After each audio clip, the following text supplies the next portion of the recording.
За 8 дугаар болж ирлээ. 8 дугаар маань үлдээ боллоо. За А-ын 8 сурч даалгавар төгссөн бодлогын 5-1-ийн эхний өдөр бодоод за дараагийн өдрийн эхний өдрөөс 20% илүү сүүлчийн өдөр нь 14 бодлого болсон. Ингээд 3 өдрийн турш бодлого болсон юм байна.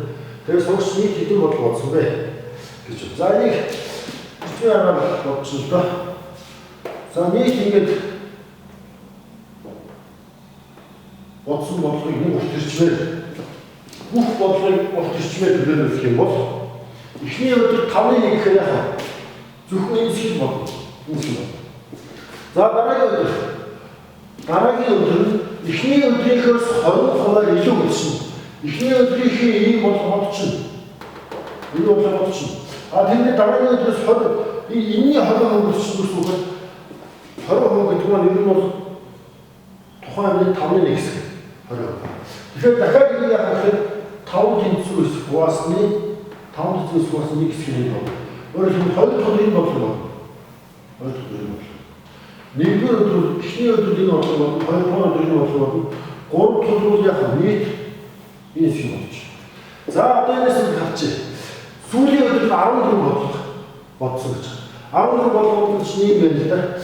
Энэ нэг хэрчим дотор 5 байгаа. Тэгэхээр яах вэ? Энэ бол яах вэ?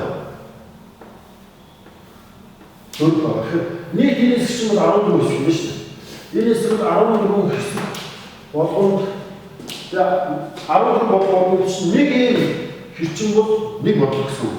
За тэгэхээр нийт энэ хэрчмийн урт олчих юм болох гэхээр за нэг хэрчим 5 байгаа тэгээд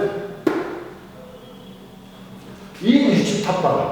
Тэгээд энэ цаашаа явах 1 2 3 4 5 хэсэг. Тэгэхээр 25 хэсэг юм. Нийт 25 бодлого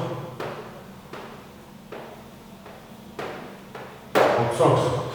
25 бодлого бодсон гэдэг нь юу гэсэн үг вэ? А2 тийм ээ. А2 25 бодлого гэдэг юм аа. За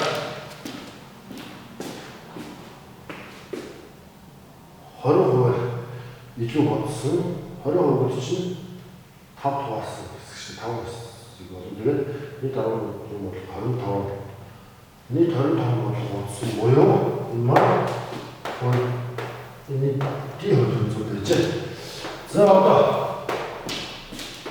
B-ийн 8. B-ийн 8 бол B-ийн 8 дээр за өгүүлбэр бол юу гэж хэлэх вэ? За тэгэхээр 6-ны 1 хэсгийг эхний өдөр бол нийт бол 6-ны 1 хийсэн. Дараагийн өдөр нь 2 дахь өдөр нь эхний өдрөөс 20% илүү хийсэн. За 3 дахь өдөр бол нийт 19 бодлого болсон гэж. Тэгэхээр саяны ирчимээр бид одоо авах чинь саяны ирчимээр. За энэ бол нийт бодсон бодлого тоо. За тэгвэл эндээс нийт бодсон бодлого тоо юм. 6-ны 1 хийсэн эхний өдрөөс чинь 2 хоолой дахиад хэрчим тусварыг 3 тэнцүү авах гэдэг нийт 6 тэнцүү хэсэг хэрчим болсон гэж үзье. За 6-ны эхний эхний өдрийг хийсэн. Дараа 20% илүү хэсэг чинь 2 дахь энийг хийчээд тэрэндээ яах вэ? 20% чинь 5 хоосон нэг шүү дээ. Тэгэхээр энийг нэг хийсэн гэсэн нийт энийг 2 дахь хийсэн гэсэн. Энэ бол нэг өдөр, энэ 2 дахь өдөр үлдсэнийг бол 3 дахь. За тэгэхээр одоо энэ харъя. Нэг хэсэг бол 5 хуваасан 5 хуваацсан байна. 5 хуваацсан. А энэ бас 5, энэ бас 5, энэ бас 5, энэ бас 5 гэсэн. За энэс үл яах вэ? 1 2 3 5 10 чи бас нэг жижигхэн бүжиг хэрчим бол нэг болох юм шүү дээ. Энэ хэсэг бол бас нэг. За тэгэхээр нийт одоо энэ хэрчмийн тоо болж юм гэсэн үг гэхээр 1 5 байгаа 1 2 3 4 5 6 530. Тэгэхээр эндээс 30 бодлого боджээ. 30 бодлого. За 30 бодлого гэдэг нь маань болохоор B-ийн 8-ийн 30 бодлого болсон өөрөө би харин зөв байжээ. Би харин. За одоо AB C-ийн 8, C-ийн 8-ыг болчихсон. C-ийн 8 бол мөн ялгаа байлсан.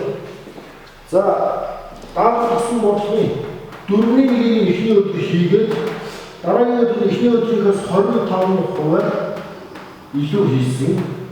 За, тэгээд сүүлийн өдөр 14 бодлого үлдсэн. 14 бодлого үлдсэн гэж.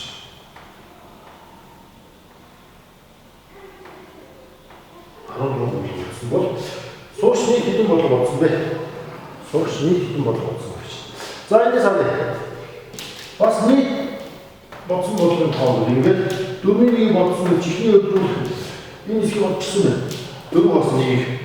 За 25 илүү бас энэнийхээ дөрөв хоёр өдрөөр энэ хэсгийг бодчихоор дараагийнхаа хэсгийг 4 бас 1 25 хэсэг. Өөрөлдөө нэгдүгээр өдөр эхний өдөр энийг хийсэн, хоёр дахь өдөр энэ хэсгийг бодсон. Энэ 25 нэмээд. За 3 дахь өдөр үлдсэн бодлого болсон. За 3 дахь өдөр 14 бодлого үлдсэн юм байна.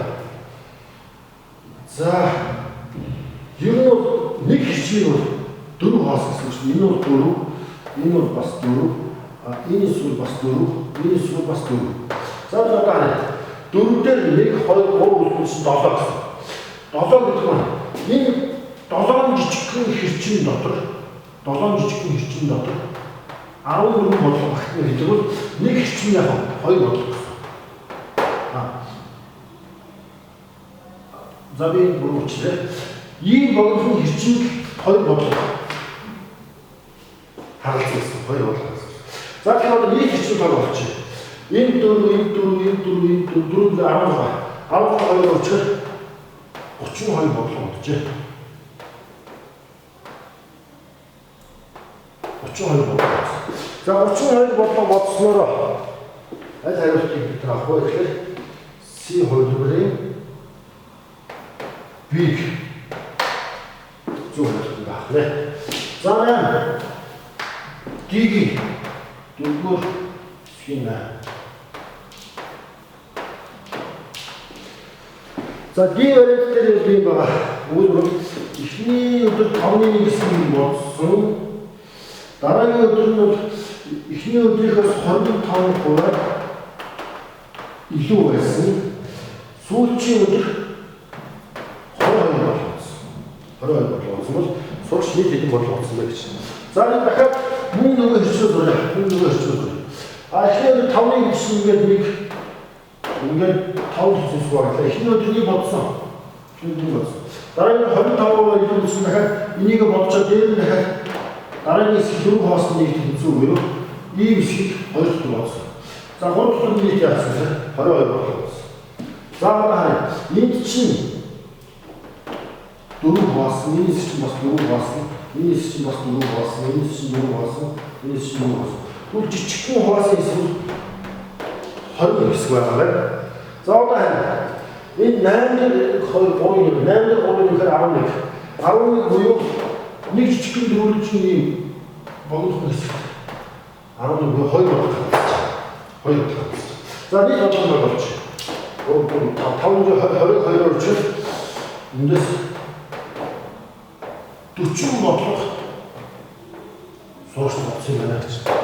За 40 бодлого бодсон гэдэг хариулт маань хариулт дээр байж байна. Хариулт гэж.